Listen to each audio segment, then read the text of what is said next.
Hi guys, it's DomesticKrys back again with another Cruise Day Tuesday. I'm going to continue talking about planning for your Disney Cruise Line or really any cruise that you're going to take. And in this episode, we are going to talk about what you can do and what will you do.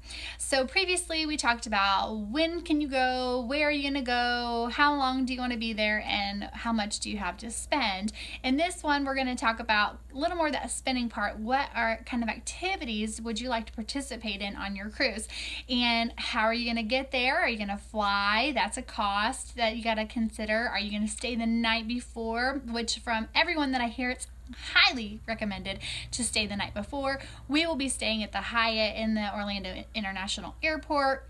Super easy and convenient. We get in kind of late in the night before the cruise. We'll stay right there, and then in the morning we can use the Disney Cruise Line transfers, which I also recommend. That is an upcharge. It's different than the Magical Express, which is free and included in your Disney resort stay. Disney Cruise Line does have you pay, I believe it is $75 round trip per person to get you where you want to go, and that includes even if you are going to do like we do and go from the port to a resort.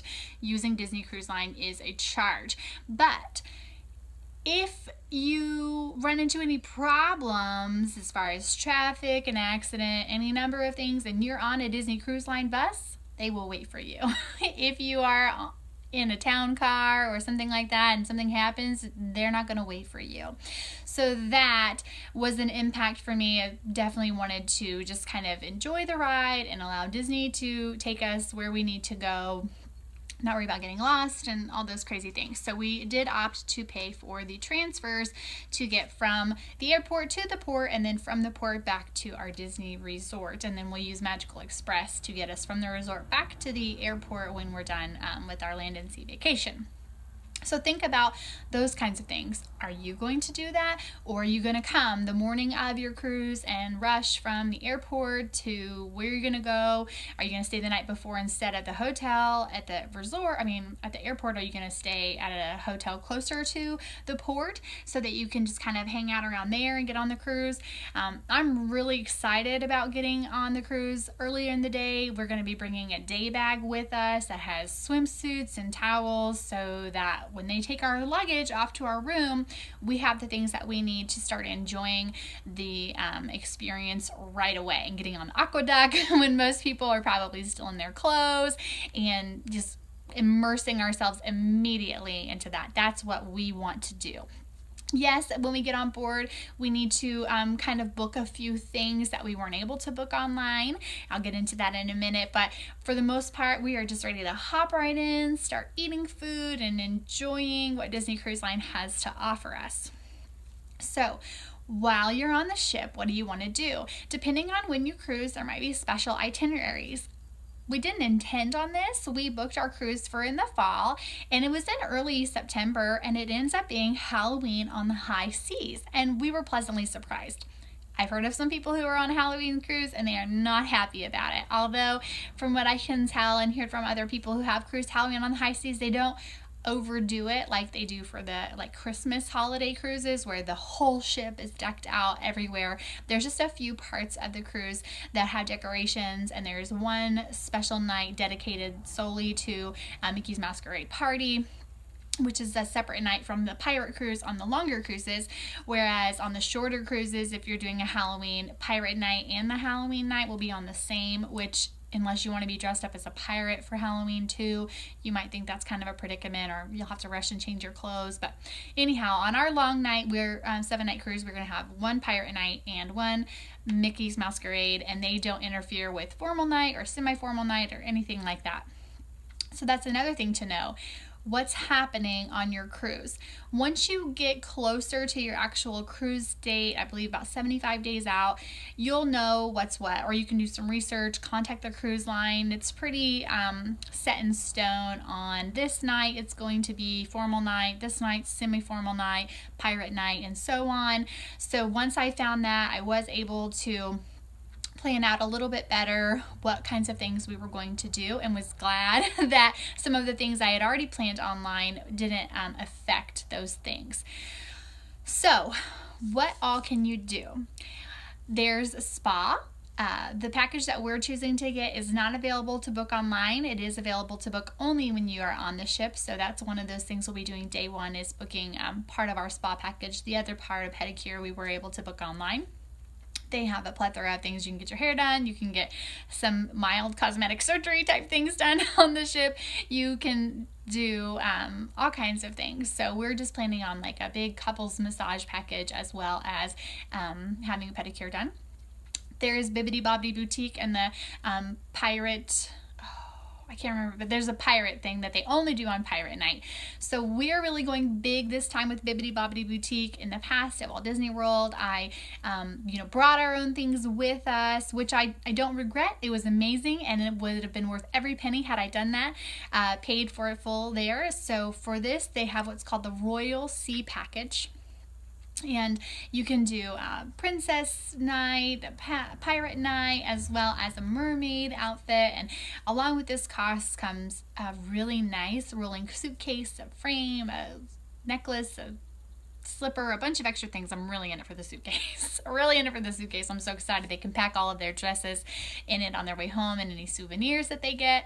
So super excited about that. And that you have to special email them with the dates that you'd like to do it. And so that worked out wonderfully.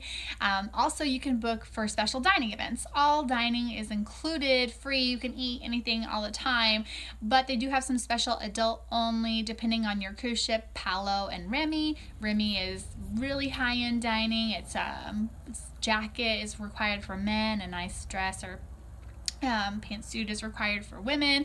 The Palo is a little more semi-formal, casual-ish. You don't have to wear a jacket, but you do need to dress nice. I believe slacks and a collared shirt is required for men, and just not beachwear for women, something nicer. So they have brunches and dinners. I would like to book a brunch. There were none available online, but we were able to get dinner at Remy and dinner at Palo, so we will be dressing accordingly for those events, and I'm very excited. Know that too when you're packing. Are you going to participate in formal night or not? Are you going to go to these paid to dine restaurants and plan accordingly? I hear they do have rentals for things that you can rent on the ship if you just in your normal life aren't that kind, and it would be a waste for you to buy a suit and tie. You can rent one instead. So Disney has you covered. They have you covered with all your options. We do have something that my husband can wear, and I have some dresses, and I'm borrowing a dress too. So anyhow, very excited. So those are some of the things that we're going to do. Also, are you going to do port excursions?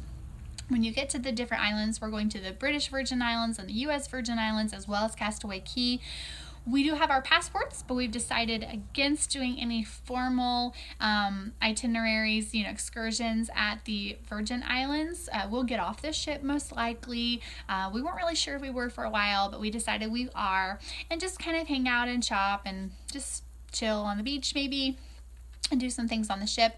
And then at Castaway Cay, we are doing some excursions. There's a variety of things you can do. They have some packages that make it pretty reasonable. We're doing a 4-way package that includes snorkeling, a bike ride, a stingray experience, as well as like an inner tube or a floaty for the day.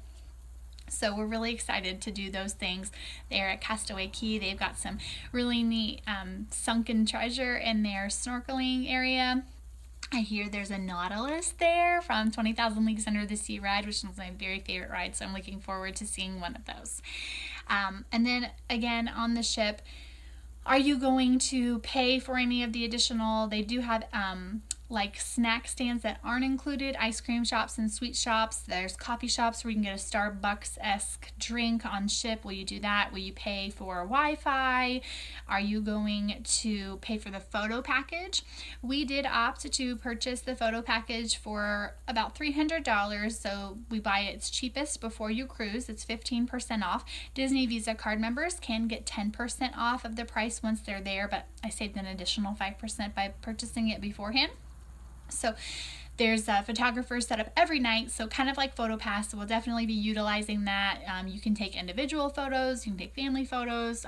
We'll be taking lots of photos and utilizing that. And then you have all digital rights to those prints, and we'll bring them home and make our own photo albums and snapshots. I will be bringing my phone, and I'm considering getting a camera to take with us for photos with characters that are available that the Shutters people are not available to take those photos of. So like for the Bibbidi Bobbidi Boutique, it's not like Walt Disney World as far as I can tell in my research. So you can browse the prices of these things online and consider the tipping gratuity that's going to be part of it's kind of required, and you can prepay your tips like we're going to do for the main people that would receive tips.